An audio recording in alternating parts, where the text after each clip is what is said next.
กระเจเนาะด้วยขาดเอาขาดหรือว่านำบัตรต่างๆเอาไปใส่แล้วมันจะเปิดประตูให้ออโต้เลยแล้วมันจะมีกำหนดว่ามันจากนาทีประตูจะปิดออโต้เลยเนาะฉะนั้นเรามาเบิ่งกันเลยเนาะก่อนอื่นจะเอาแบบบัตรที่หรือว่าที่โบแมกกระเจมันใส่มันจะแสดงอาการแล้วได้มาเบิ่งตัวนี้เลย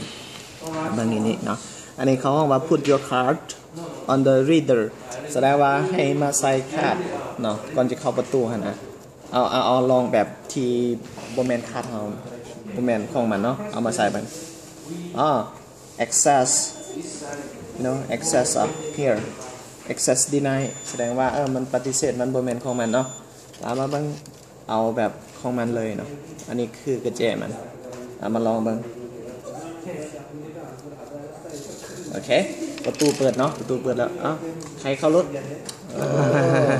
โอเคเอาอัดวันนี้เราจะตั้งเวลาแบบออโต้เลยเนาะแบบใช้เวลาเท่าใดที่มันจะเปิดและปิดเองเลยอันนี้คือความปลอดภัยที่กำลังจะเอามาปฏิบัติงานในปัจจุบันเนาะเอาลองไปเนาะเอาลองไหมเนาะโอเคเอาเบิ่งเนาะแต่ว่ามันต้องใช้เวลาหน่อยนึง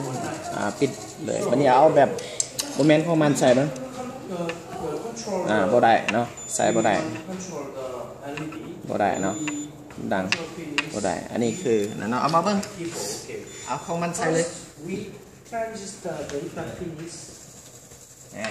เปิดเข้าเลยโอ้อัดเลยโอเคเยี่ยมอาทิตย์นึงต่อ